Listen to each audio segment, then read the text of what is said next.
এই তোর বাড়ি কোথায়? এই বাবু তোর বাড়ি কোথায়? আরে পরে পরে नहीं नहीं सर वो नहीं इंजन के ऊपर चढ़ा हुआ है क्या खड़े हैं वीडियो बनाया सब सब यहाँ के आदमी लोग सर वही की कहते थे कि कौन था मत करना तो क्या मुड़ पे ऊपर ना वही चीज टा मुड़ पे हाँ आ रहा है यार वही चीज टा बना वही चीज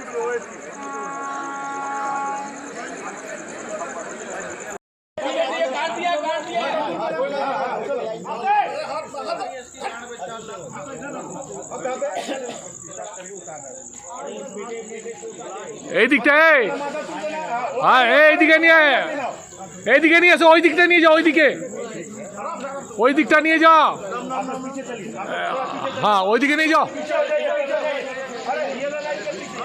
ওই দিকটা নিয়ে যাও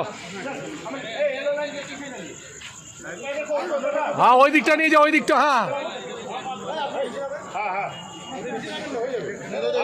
এদিকে ধরো তুমি নিচে চলে যাও এখানে পা রাখো ওখানে পা রাখো হ্যাঁ এই তো বাস এই দিকে চলে যাও প্ল্যাটফর্মের দিকে হ্যাঁ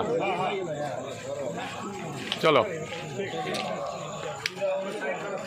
বর্ধমান থেকে এত নেশার। আপনার কি নাম দাদা? আমার নাম সন্ন্যাসী সূত্রধর। আচ্ছা, কোথা থেকে উঠেছিলেন আপনি? আমি হাওড়া। হাওড়া থেকে। আচ্ছা, এই লোকটাকে কোথায় দেখেছেন? এই লোকটাকে হাওড়া থেকেই দেখেছি। আচ্ছা, আমরা হাওড়া থেকেই দেখেছি। হ্যাঁ, ভেতরে ছিল। হ্যাঁ, যেই বর্ধমানে ঢুকছে হ্যাঁ, তেমনি আমরা গেটের সামনে গেটটা লাগিয়ে দাঁড়িয়ে আছি। আচ্ছা আচ্ছা, 4-5 জন আমরা দাঁড়িয়ে আছি। হ্যাঁ, দিয়ে ও বললো যে আমি গেটটা খুলবো। আমি ভাই গেটটা খুলো না, ঠান্ডা হাওয়া আসছে। আচ্ছা, আমি অতটা বুঝতে পারি না যে নেশা করে আছে কি এমনি। হ্যাঁ হ্যাঁ হ্যাঁ। তারপর যে মুখের সামনে মুখটা গেল, ডেনাইটের গন্ধ। আচ্ছা আচ্ছা, আমি আর কথা বললাম না, আমি আমার নিজের মোবাইল দেখতে আসছি। হ্যাঁ, আর একটা ভদ্রলোক ছেলে ছিল হ্যাঁ, ওখানেই। হ্যাঁ, যে ওকে বললো তুমি গেটটা সরাও, হ্যাঁ, আমি গেটটা খুলবো। হ্যাঁ, গেটটা খুললো। হ্যাঁ, গেটটা খুলে গেটটাতে এরকম করে ঝুলে আসছে। গেট লাগিয়ে দিয়েছি বর্ধমান রানিং অবস্থায়। হ্যাঁ, রানিং অবস্থায় গেট লাগিয়ে দিয়েছি। হ্যাঁ, আর বাইরে ঝুলে আসছে। বাইরে ঝুলে আসছে। আচ্ছা, আমি তো ভয় পেয়ে গেছি। হ্যাঁ, যা সারা মরে যাবে। গেটটাও ভয় খুলতে পারছি না।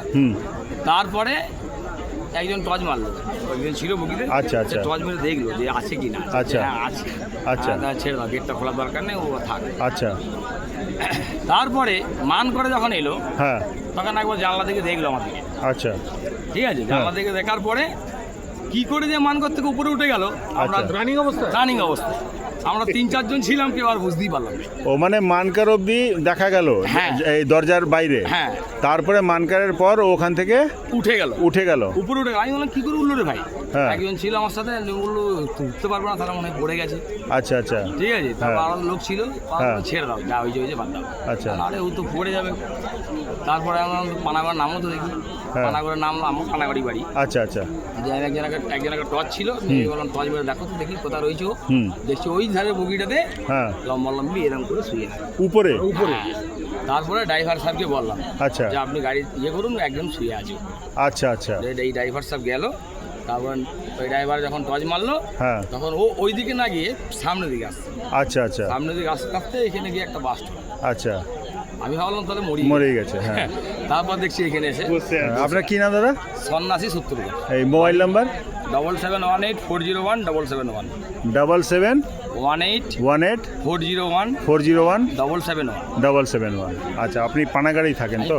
পানাগাড়ি কোথায়? চিনে আমাকে, নরেন্দ্র আমাকে চিনে। আচ্ছা, ঠিক ওকে, ধন্যবাদ দাদা। মানে এটা হচ্ছে আপনার বাস্তব, মানে এতক্ষণ জানা মানে ও রানিংয়েই উঠেছে। ও পানাগড়ে স্টপেজ হয়েছে, তারপর উঠে নি। আচ্ছা, কনফার্ম। Okay, thank you.